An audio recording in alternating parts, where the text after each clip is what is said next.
دەستگای مرۆیی مام لە درێژەی کار و چالێکیەکانیدا خوێندکارە یەکەمەکانی سەر ئاستی کەرکووکی لە هەردوو پەروەردەی کوردی و عەرەبی خەڵات کرد.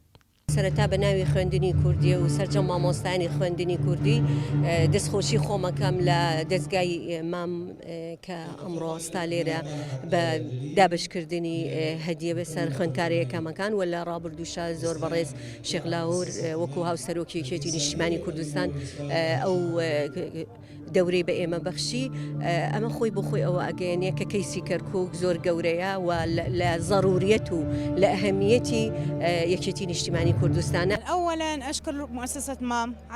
سەرەتا سوپاسی دەستگای مرۆیی مام دەکەم بۆ ئەم کارە جوانیان هیوای سەرکەوتنیان بۆ خوازم.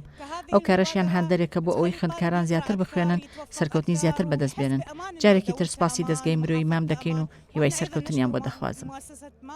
على هاي المبادرة الحلوة وأتمنى موفقية للجميع. دەستخۆشی لە دەستگای مرۆیی مامەکەین بۆ پێدانی ئەم خەڵاتە و هیوادارین بێتە هاندانی زیاتر بۆ پێشکەوتنی بۆمان بۆ پێشکەوتنی پرۆسی خوێندنی کوردی لە شارەکەمە. مؤسس المام رحمەتلی مام جەلانن دەستگای مرۆیی مام دەستگایە کە جیاوازی لە نێوان نەتەوەکان نەکردووە بۆیە ئەمڕۆ لێرە خوێندکارەکانی سەرجەم نەتەوەکانی شارەکەی خەڵات کرد.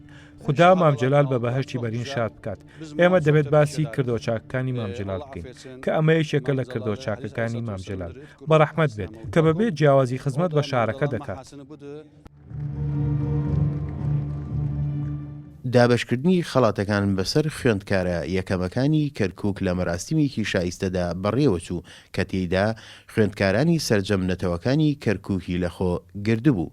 سەرۆکی دەستگای مرۆیی مامیش ڕای دەگەێنێت کە لەمە بەدواوە هاوکاریە مرۆیەکانیان دەگەیەنە سەرجەم ناوچە کوردستانیەکانی دەرەوەی هەرێمی کوردستان و سەرجەم نەتەوە جیاوازەکان دەگرێتەوە.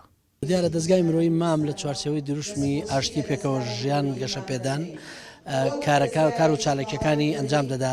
لەم چوارچێوەی ئەمە لە تێکڕای کوردستان بە بەشەکانی تری کوردستانشەوە توانیمانە بەشێکی بچووک لە ئەرکەکانی دەستگای مرۆیی مام جێبەجێ بکەین. بۆیە ئەمڕۆ لە کەرکووکە کە شاری پێکاتەکانە شەرای جەنابی مام جەلالە پێمان وایە کە دەستگای مرۆیی مام بۆ لە ئێستا بەدواوە دەبێ بە هەوڵی ئەوە بدا بتوانێت کار و چالێکیەکانی ناوچە دابڕاوەکان بۆ سەرجەم پێکاتەکان بەبێ جیاوازی جێبەجێ بکات. یەکێتی نیشتیمانی کوردستان هەمیشە کەرکووک و ناوچە دێناوەکانی بە ژمارە یەک داناوە یا لە ئەولەویاتی کارەکانی داناوە و لەوەش گرنگتر گرنگیدان بە کەرتی پەروەردە، یعنی پەروەردە خۆی بۆ خۆی کە گرنگی پێ بدرێ پێم وابێ هەموو سێکتەرەکانی تر ئاسانە ئەتوانێت بکەوێتە سەرسکەی خۆی وەتوانێت کاروبارەکانی بە تەندروستی بڕوە.